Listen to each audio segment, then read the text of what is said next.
Hey everybody, it's Chris here. Welcome back to the channel. Welcome back to another episode of The Locker Room. I'm here with Dylan Gardiner, football player and national team player for under-17s New Zealand. How's everything, Dylan? It's good, good. Yeah, I'm enjoying my time here in Spain, so it's been good.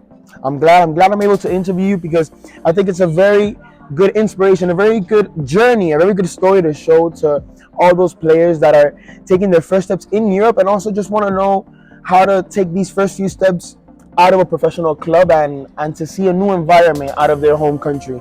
So my first question for you would be, tell me a little bit about your origins growing up in football and what are the differences, if there are any, for a kid growing up in New Zealand and being a fan of football over there?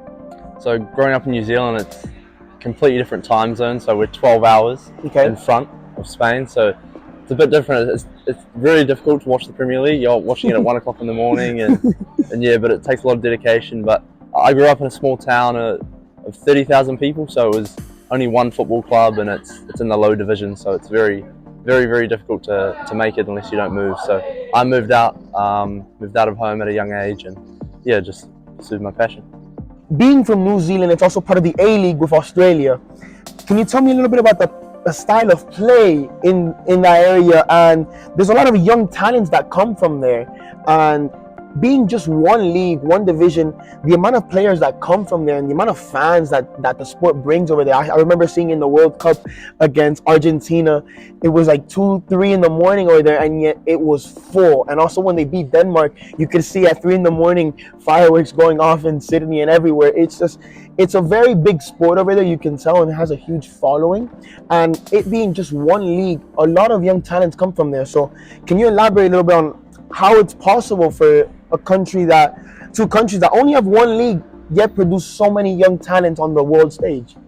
I think we can give a lot of credit to the academies of the club. So obviously, there's not many clubs in that league. I think there's 10 clubs in that league, but it's unreal how many talents they produce, and they ship them off overseas. Just like recently, one off to Bayern Munich, and there's a young goalkeeper who's off to Aston Villa. So wow, it's quite unreal. And I think they also offer these scholarships. So it's almost like a pro contract, but you're not paid as much, and it's more for the younger players coming through. So you're in and around the environment, they see potential in you, and then eventually they see you being a major part of the squad, maybe a starting 11. But yeah, so I'd say it's a lot to do with that system and also the academies. Elaborating a little bit more on that, the ones that do stand out, you've represented your country not only in friendlies, not only in tournaments, but on the biggest stage of them all, in the World Cup, even leading your team as a captain in the side against teams like Mexico, Germany, and Venezuela. Can you tell me how did that feel for you personally, for your family, and what was the experience like for you and the team in general going and playing in such a stage? Oh, it was just an awesome experience. It was a proud moment for myself and my family, having them in the stands, and it was a crazy level. Like, Germany ended up winning the tournament, and we kept them 0-0 for about 45 minutes. So yeah, I think we can take a lot of positives from that. But it was just an awesome experience. Of course. Yeah. No, and I'm guessing the amount of people that had their eyes on you as well, because it's not just the experience of who you're playing and where you're playing, it's who else is watching you, and the stadiums, the environment. It must have been just surreal for you in that aspect. Can you elaborate a little bit on what were the effects or the aftermath of that tournament for you personally? Oh, there was a lot of eyes, obviously, and I know a player we played against has recently been signed for LAFC in the MLS. So it's crazy. Like, we played against him. We knew there were scouts in the crowd. And it's just, you just got to perform on the day, and there's a lot of eyes, and especially it's just, yeah, it puts a bit of pressure. But I think we embrace the pressure, and it's awesome. If you could tell me, what was your favorite moment from the tournament, what would it be? I'd have to say against Germany, because obviously going in, they were European champions, of course, for age group level, and they came in, I mean, not expecting to have an easy run through us, but I'm sure they came in thinking they were going to win quite comfortably, and we kept them 0-0 for about 45 minutes, and you could tell they were a little bit frustrated. They were making mistakes, and yeah, it was awesome. And it's frustrating that we conceded so late in the first half, but that's football. Oh, that's football at the end of the day. But talking about the aftermath of that tournament for you, you've taken your first few steps in Europe now, here on trial at Rayo Majadahonda with the under-19s, and if you could tell me what was how's the experience been for you? Like, what's the difference in the style of play compared to New Zealand, and how do you feel accommodating to the European style of play here in Spain? I think in Spain here it's been awesome, and they like to play off 1 and 2 touches, which is quite obvious to see. Of course, and it's very, very fast paced, and of course. every single player on the field is very technical. Where in New Zealand, maybe not so much. So not everyone's as technical, but it's just, yeah, it's unreal, and it's a tough environment to be in. But I'm enjoying my time. What were your idols growing up, and what type of player is a reference to your style of play?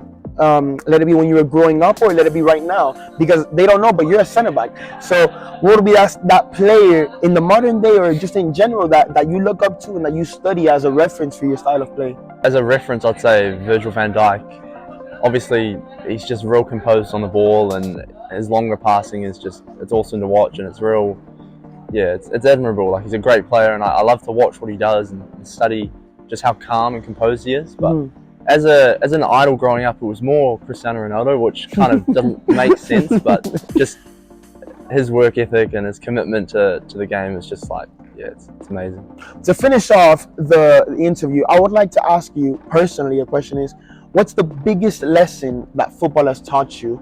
And if you could tell it to the audience watching you right now that want to have that advice of what it's like stepping into their first experience here in Europe, or wherever they may be, stepping out of their comfort zone, what would be that advice that you would give them to maintain discipline and just keep working until they get to their goal?